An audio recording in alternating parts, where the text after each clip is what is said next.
Les liaisons plateau-vallée donnant entre la ZAC de Moulon et la vallée de l'Yvette sont situées sur un site classé. Et ce site du coup est régi par l'État directement et par la commission des sites qui détermine si le tracé, si le projet, si les matériaux sont adéquats par rapport à l'environnement du site. Les travaux vont démarrer et ont démarré en ce début septembre. Ils vont durer 6 mois pour la première liaison, puis 6 mois début 2022 sur la deuxième liaison qui donne davantage sur Bure-sur-Yvette, la première donnant sur Orsay. L'objectif de ces liaisons est avant tout de créer un lien entre la ZAC de Moulon et le plateau Saclay et la vallée avec l'université Paris-Saclay.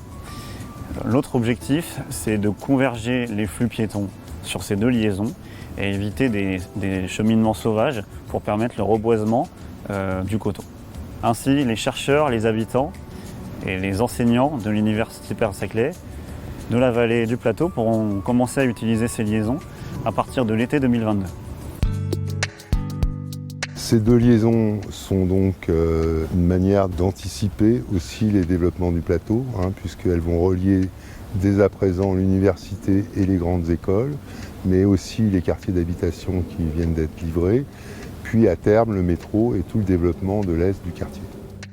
Ces liaisons s'inscrivent dans un grand système effectivement de sites classés, mais c'est en même temps aussi toute la vallée de Chevreuse et tout un grand système de parcs aussi urbain. C'est à la fois un milieu naturel et un milieu urbain.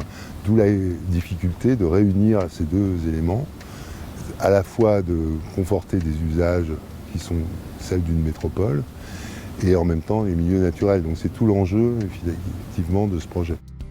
On a mis en place un vocabulaire extrêmement simple qui reprend le vocabulaire des liaisons qui existent déjà sur Polytechnique ou sur la vallée de Chevreuse, avec un vocabulaire de grands emmarchements, donc là qui ne sont pas en grès, qui sont des blocs effectivement préfabriqués en béton, mais qui sont posés comme on posait autrefois les blocs en grès sur du sable, et puis de grands pavés de grès de récupération, donc qui sont directement issus finalement des coteaux qui étaient exploités jusqu'à la fin du 19e, début du 20e sur ces liaisons.